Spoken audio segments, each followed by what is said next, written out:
بسم اللہ الرحمن الرحیم۔ روزہ اور قرآن کی شفاعت۔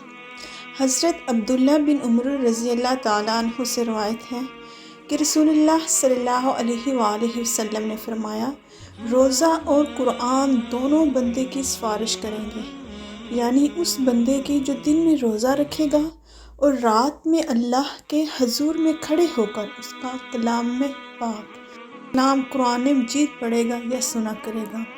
ان عبداللہ بن عمر ان رسول اللہ صلی اللہ علیہ وسلم، حضرت عبداللہ بن عمر رضی اللہ تعالیٰ عنہ سے روایت ہے کہ رسول اللہ صلی اللہ علیہ وآلہ وسلم نے فرمایا، الصیام والقرآن یشفعان للعبد یقول الصیام، روزہ اور قرآن دونوں بندے کی سفارش کریں گے، یعنی اس بندے کی جو دن میں روزہ رکھے گا اور رات میں اللہ کے حضور میں کھڑے ہو کر اس کا پاک کلام قرآن مجید پڑھے گا یا سنے گا۔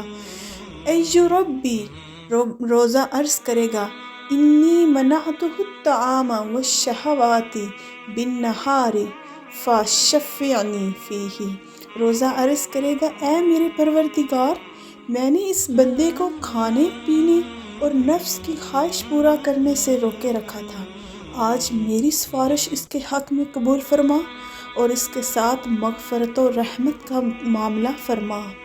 وَيَقُولُ الْقُرْآنُ، اور قرآن کہے گا، مَنَعْتُهُ النَّوْمَ بِاللَّيْلِ فَشَفِّعْنِي فِيهِ فَيُشَفَّعَانِ، اور قرآن کہے گا، میں نے اس کو رات کو سونے اور آرام کرنے سے روکے رکھا تھا، اے میرے خداوند، آج اس کے حق میں میری سفارش قبول فرما اور اس کے ساتھ بخشش اور عنایت کا معاملہ فرما۔ چنانچہ روزہ اور قرآن دونوں کی سفارش اس کے بندے کے حق میں قبول فرمائی جائے گی اور اس کے لیے جنت اور مغفرت کا فیصلہ فرما دیا جائے گا۔ سبحان اللہ۔ اور اس کو اللہ تعالیٰ خاص اپنی رحمتوں سے نوازے گا۔ کیسے خوش نصیب ہیں وہ بندے جن کے حق میں ان کے روزوں کی اور نوافل میں ان کے پڑھے ہوئے یا سنے ہوئے قرآن پاک کی سفارش قبول ہوگی۔ کیسے ہیں وہ خوش نصیب، اور یہ ان کے لیے کیسی مسرت اور فرحت کا وقت ہوگا۔ اللہ تعالیٰ اپنے اس سیاہکار بندے کو بھی محض اپنے کرم اور ان خوش بختوں کے ساتھ کر دے، آمین۔ اللہ ہم سب کو بھی اپنے جوار رحمت میں، اللہ ہم سب کو بھی ان خوش نصیب بندوں کے ساتھ شامل فرمائے، آمین ثم آمین۔